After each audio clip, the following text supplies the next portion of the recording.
है दो दोस्तों की जो कि एक छोटे से गांव में रहते थे। एक बार वो दोनों किसी काम से शहर गए और वापस अपने गांव लौट रहे थे। उनके गांव तक पहुंचने के लिए उनको एक घने जंगल से होकर के गुजरना था और जब वो उस जंगल से गुजर रहे थे तो एक दोस्त को प्यास लगी और वो पानी ढूंढने के लिए रास्ता भटक गए। थोड़ी ही देर बाद शाम हो गई और रात होने ही वाली थी। तो उन दोनों की नजर एक गुफा पे पड़ी जो कि पेड़ों से घिरी हुई थी चारों तरफ से। तो उन्होंने सोचा कि यही जगह ठीक है रात बिताने के लिए। तो दोनों ने कुछ लकड़ियां इकट्ठी करी, उस गुफा के अंदर गए और आग जला करके वहां पे बैठ गए। रात का वक्त था, गुफा के अंदर आग जल रही थी, बाहर बिल्कुल अंधेरा था और कुछ जानवरों की आवाजें आ रही थी। तो उन दोनों में से जो एक दोस्त था वो अंदर ही अंदर डरने लगा, क्योंकि उसने भूत प्रेतों की बहुत कहानियां सुनी थी कि रात के वक्त जंगल में कुछ भयानक आत्माएं भटकती हैं और अगर उनको कोई ऐसा भटका हुआ आदमी मिल जाए तो उसको नहीं छोड़ती।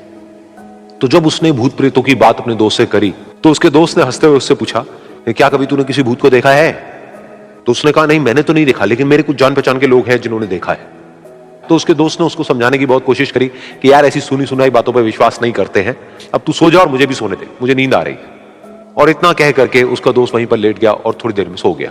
लेकिन वो जो अंदर से डरा हुआ था वो लेट तो गया, लेकिन उसको नींद नहीं आ रही थी। उसको लग रहा था कि शायद यहां पर कहीं कोई है जो छुप करके कहीं से उसको देख रहा है। उस आग की वजह से कुछ परछाइयां बन रही थी वहां पर पत्थरों पर, तो उन परछाइयों को देख करके भी वो डर रहा था।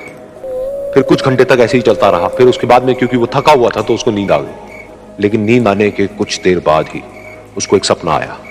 सपने में उसको एक बहुत ही भयानक परछाई उसकी तरफ बढ़ती हुई नजर आई। अब जैसे जैसे वो अंदर से डरता चला जा रहा था, वो परछाई उसके और पास आती चली जा रही थी और बड़ी होती चली जा रही थी। और उस परछाई में एक हाथ उसको नजर आया जिसके बड़े बड़े नाखून थे, और वो हाथ उसकी तरफ बढ़ता चला गया और उसके गले तक पहुंचने ही वाला था कि तभी वो डर करके एकदम से उठा। फिर उसने अपने दोस्त की तरफ देखा जो कि सो रहा था, उसको पकड़ करके जोर से उठाया। फिर उसने अपने दोस्त को बताया कि उसके साथ में क्या हुआ। तो उसका दोस्त फिर हंसने लगा। फिर उसके दोस्त ने उसको कहा, अब अगर दोबारा से तुझे वो परछाई दिखे तो तू वही कहियो जो मैं तुझे कह रहा हूं कहने के लिए। फिर देखते हैं वो परछाई तेरा क्या करती है। तुझे अपने अंदर ही अंदर बोलना है, मैं तुझसे नहीं डरता, सामने आ। तो उसके दोस्त ने वैसा ही किया। थोड़ी देर बाद दोबारा से उसको सपने में वही परछाई नजर आई और वो परछाई धीरे धीरे उसकी तरफ बढ़ने लगी। लेकिन इस बार वो उस परछाई से डरा नहीं, बल्कि अपनी पूरी हिम्मत जुटा करके उसने वो ही कहा, मैं तुझसे नहीं डरता, सामने आ। मैं तुझसे नहीं डरता, सामने आ। मैं तुझसे नहीं डरता, सामने आ। जैसे जैसे वो ये बोलने लगा वो परछाई छोटी होने लगी और उससे दूर होने लगी। वो बोलता रहा, वो परछाई छोटी होती रही और धीरे धीरे वो परछाई दिखनी बंद हो गई। बिल्कुल ऐसा ही हमारी जिंदगी में भी होता है।